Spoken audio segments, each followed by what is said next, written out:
Time now for the morning rush. We start with Chris Gilson.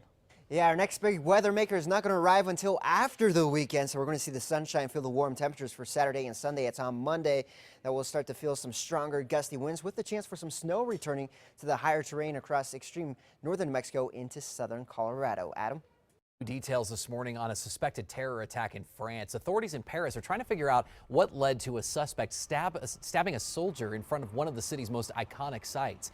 It happened beneath the museum. Soldiers patrolling spotted a man carrying 2 backpacks and 2 machetes. When they tried to stop him, they say he lunged at them, shouting, "God is great," in Arabic. He reportedly injured one soldier in the head before being shot by the other multiple times. New this morning, local immigrant and refugee groups are working to gather signatures on a new petition. They're pushing for more clear policies in Albuquerque when it comes to protecting those without legal status in the country from federal immigration officials and also protecting refugees. This comes after President Trump signed executive orders on immigration. Now, once the petition gathers more than 1,000 signatures, they'll present it to the city council. Crystal? To news this morning, APD still looking for the rightful owners of thousands of dollars worth of stolen items. Yesterday, detectives displayed at least $50,000 worth of stuff. They're taken from 24 burglaries around the city. Everything from watches, jewelry, keepsakes, there you go, even some musical instruments. If you recognize any of the items, you're asked to call APD at the Northeast substation. That's on Osuna and Wyoming. This morning, still no word on whether President Trump is planning to pull federal funding from UC Berkeley, or at least attempt to. His threatening tweet followed violent protests at the university over conservative commentator Milo Yiannopoulos. It's unclear what action he actually could take without Congress again after this tweet was posted. Happening right now, Mexican drug lord Joaquin El Chapo Guzman is preparing to appear in person in a federal court. A judge initially ruled that Guzman would appear in court by video. The order was changed after his lawyers asked the judge to reconsider. He's charged with running a massive drug trafficking operation that laundered billions of dollars and oversaw murders and kidnappings. We could learn more about what caused most of the metro to be left in the dark early yesterday morning after a massive power outage. We first reported this yesterday morning. PNM now says 144,000 homes and businesses were affected. They're still investigating, but they say it was due to a transmission problem with 5 substations going down in Albuquerque and 2 in Santa Fe. We received this video from a viewer who caught the outage on a security camera at his home. Chris?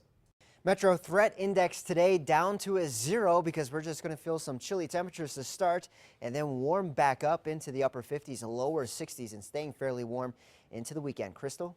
New at 6, as early as next week, the Secretary of State's office will start posting financial disclosure statements online, detailing income, investments, and other business ties for hundreds of state officials.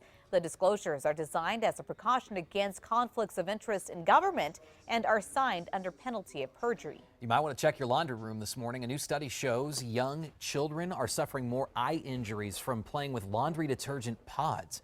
JAMA Ophthalmology says the number of chemical burns to the eye have increased more than 30-fold among preschool kids. Those injuries happen from detergent squirting into the eyes or leaking onto a child's hands.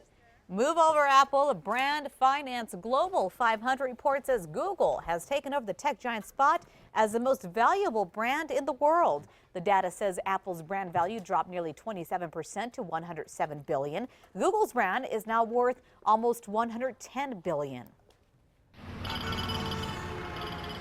Turn to a look at traffic this morning at 6:53, and things shaping up fine across the metro so far. A lot of busyness out there, though, in the next hour or so. We'll keep you updated on if any tie-ups come your way. We're now 2 days away from the kickoff of Super Bowl 51 this morning. Fans and players gearing up for that big game. The Atlanta Falcons set to take on the New England Patriots in Sunday's big game in Houston's NRG Stadium. At a news conference yesterday, pop star Lady Gaga promised a halftime performance in the spirit of equality, but she left a lot out. So, more to come. We'll see. Mail wasn't the only thing being delivered at a San Diego post office yesterday. A dad-to-be called police saying his wife wasn't going to make it to the hospital and was instead having a baby in the car. The officers rushed over and helped to deliver the baby immediately after getting to the post office parking lot. And the mom and baby are doing just fine this morning. What a special delivery. It is. How cute.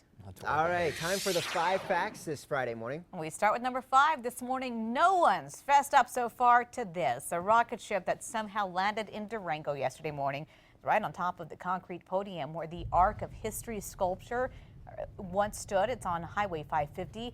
The Durango Herald posted the photo, having a bit of fun.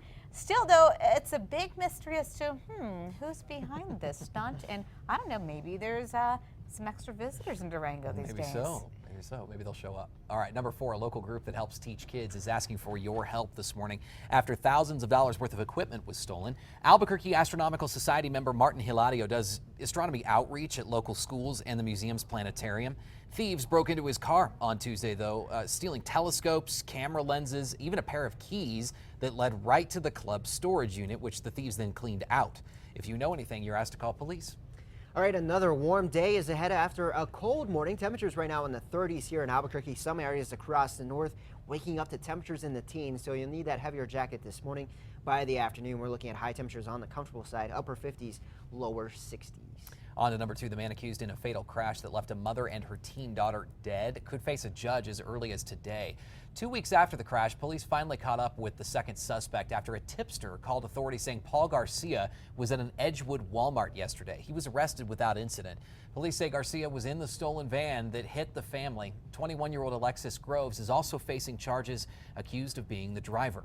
On to number 1 now. New this morning, local immigrant and refugee groups are working to gather signatures on a new petition in the wake of President Trump's executive order on immigration. Now, that petition asks the Albuquerque's mayor and city council to propose a resolution that clearly states that local law enforcement will not work with federal immigration agents. It also states, or asks APS to clarify that they also do have policies in place that federal agents cannot move into schools there.